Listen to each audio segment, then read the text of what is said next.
आणि आता लाडक्या बहिणींसाठी आत्ताची मोठी बातमी आहे, कारण लाडक्या बहिणींना डिसेंबरचा हप्ता मिळण्यास सुरुवात झाली। महिला आणि बालकल्याण मंत्री अदिती तटकरे यांनी ही माहिती दिली। नागपूरचं हिवाळी अधिवेशन संपल्यावर लाडक्या बहिणींच्या खात्यात रक्कम वर्ग केली जाईल असं आश्वासन मुख्यमंत्री फडणवीसांनी दिलं होतं। त्यानुसार आजपासून लाडक्या बहिणींना डिसेंबरचा 1,500 रुपयांचा हप्ता मिळण्यास सुरुवात झाली आहे। दुसऱ्या टप्प्यात 67 लाख महिलांना याचा लाभ मिळणार आहे। डिसेंबरचा हप्ता मिळणार आहे। जुलै ते नोव्हेंबर पर्यंत 1,500 रुपयांप्रमाणे 7,500 रुपये महिलांच्या खात्यात जमा करण्यात आले। आता आचारसंहितेमुळे थांबलेली प्रक्रिया पुन्हा सुरू झाली असून डिसेंबरच्या हप्त्याची रक्कम आजपासून जमा होण्यास सुरुवात झाली आहे।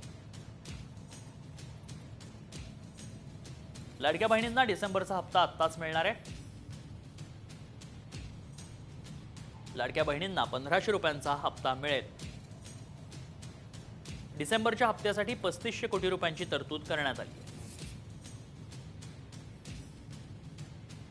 डिसेंबर महिन्याच्या हप्त्याच्या वितरणाची सुरुवात, सन्मान निधीच्या वितरणाची सुरुवात आपण आजपासून करत आहोत आणि साधारणपणे 9 ऑक्टोबर रोजी आपण शेवटचं डीबीटी केलेलं होतं आणि त्यावेळेला जवळपास 2,34,00,000पेक्षा अधिक महिलांना आपण ह्या योजनेअंतर्गत लाभ दिला होता।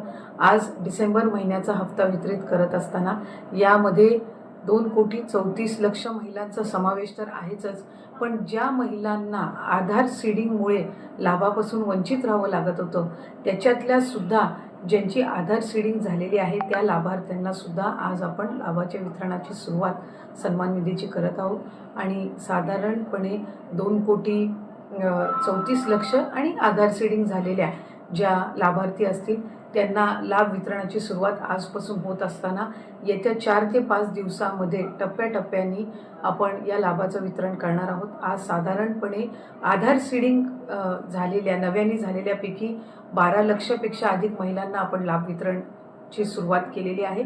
67 लाखापेक्षा अधिक महिलांना आज आपण पहिल्या दिवशी लाभ वितरित करत आहोत। असंच उद्या, परवा आणि आणखीन पुढचे 2 दिवस असे 4 दिवस रोज महिलांना लाभ वितरण करण्यात येईल आणि अशा पद्धतीनं 2,34,00,000च्या पुढच्या ज्या आहेत अशा पद्धतीनं आपण त्यांना लाभ वितरण करणार आहोत। त्यामुळे अधिकाधिक महिलांना हा जो सन्मान निधी आहे तो येत्या 3-4 दिवसाच्या कालावधीतच पोहोचणार आहे।